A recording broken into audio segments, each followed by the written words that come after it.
Hey guys, Chris from Flow Brackets. Today we're working on a Ferrari F430 and I'm going to show you how to mount number plates onto the car and how to drill the holes in the... No, I'm kidding. This is no drill mounting solution using our plinth. I'm going to show you how to get that done. Let's get into it. So F430, now this car is getting new plates issued to it. Now the problem is this, there is no mounting holes on the car and you're not going to drill into this classic of a Ferrari.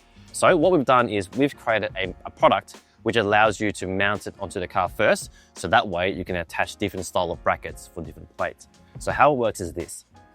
This is tape on only, so not only it's tape, there is some chemicals that's part of the process to make sure you get a really good adhesion that's not going to fall off. But how do you get it on straight? Well, we've come up with a jig.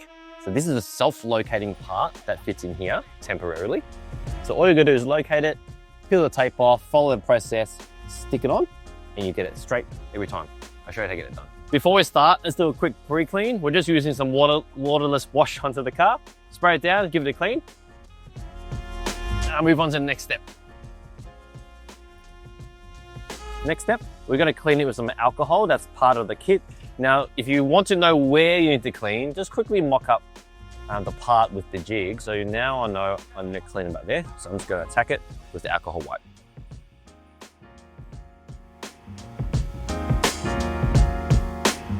Now we are almost ready to stick on our plinth. Let's set up our alignment tool. So as you'll see, if you look behind it, this is actually an exact replica of this boy down here.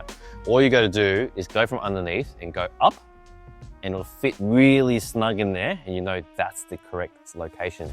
So what I'm going to do is I'll just peel off the backing tape and stick it on temporarily, so that way I can locate my plinth. So again, to install, I would go down and under, up until it stops, and you push in and you feel it sort of slide in and go into those corners. And then just press in the middle, and it'll stay there. Now we're ready to stick on our part, but first, let's apply primer. Now primer is a secret behind it all because it does increase the bond between the paintwork and the tape. You can't just rely on tape only. So to apply the primer, all you're going to do is take out the outer cardboard sleeve. There's a plastic tube inside with a glass little vial. If you squeeze it and crack it, the primer will leak down to the cotton tip, and then you can apply it to the car. But I like to take it with one little step extra because this is a bit of a special car to me. I am just going to mask off the section where the plinth would be so I don't get excess primer where I don't need to.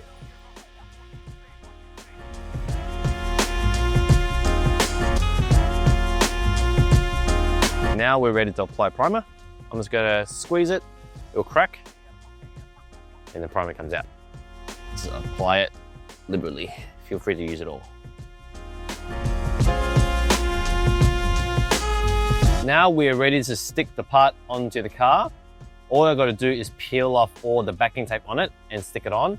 This does take a little bit of time. This is probably the most annoying part of all of it. Just take your time, peel it off.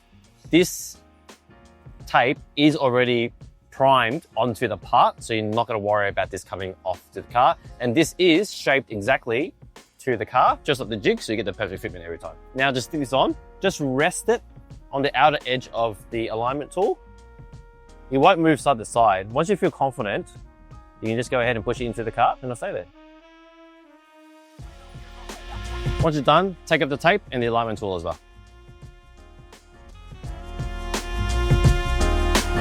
Now that you have the plinth on the car, it's time to choose a bracket that matches your number plate style. So for example, if you're going to run heritage plates, grab a heritage bracket in the correct size. That bolts on, that gives you something to mount your number plates onto. If you're renting something like this, these are quite small, these are 250 wide, that does fit. And so there's the New South Wales 3 to 4 character. Now, if you have a plate that's even smaller, we do have an extra small version, so you can buy this instead. The installation method is the same. So this will be specific to say 2-digit heritage in Victoria, or maybe 2-letter plates in New South Wales, where the plates are extremely tiny. So grab one of these instead of the normal size if you have a small plate. So what we're going to do, we'll install say these 4-letter Victorian plates. I've got a bracket that suits. I'll show you how to put it onto the car. Now installing the bracket is quite simple. There's 2 bolts already pre-fitted, so take those out. You can pair up any of the 2 mounting holes with any of the slots. to get the desired height that you want. We might try there and see how it looks.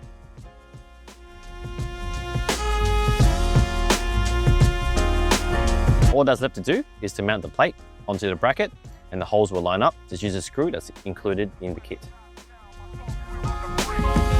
Now for the rear of the car, the customer doesn't want to drill into the car either. So rather than sticking number plates straight to the car, because you're going to have issues when you're trying to remove it, because you might take the Ferrari red paint with it. So we have made a mounting plate that can stay on the car permanently. So that way you can interchange different brackets for the life of the car.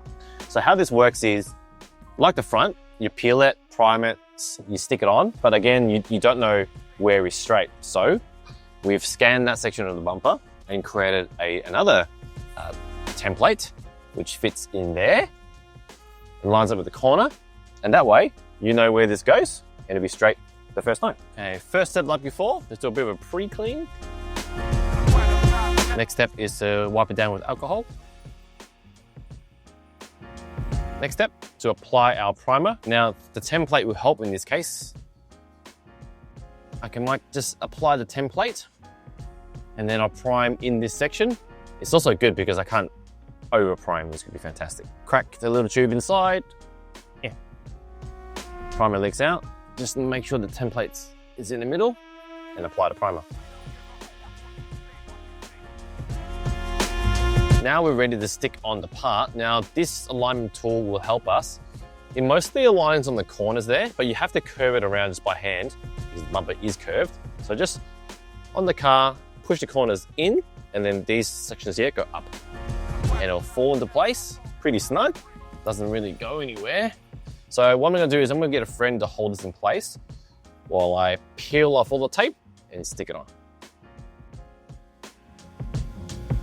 Now that we have the mounting plate onto the back of the car, this is going to stay there for the life of the car if you want it, because now we can interchange whatever bracket we want for any plate in Australia. So let's install the same place, our 4-character Victorian Slimlines. Here's a bracket. You can pair up any of the rows on the bracket with any of the mounting holes here. There's so many you can choose from. We'll just go for the middle and see how that looks. One thing we have thought about is the screws we're giving you is very, very short, so you won't go through the bracket and into the car. There's also tape on the back anyway, so you won't touch the paint at all.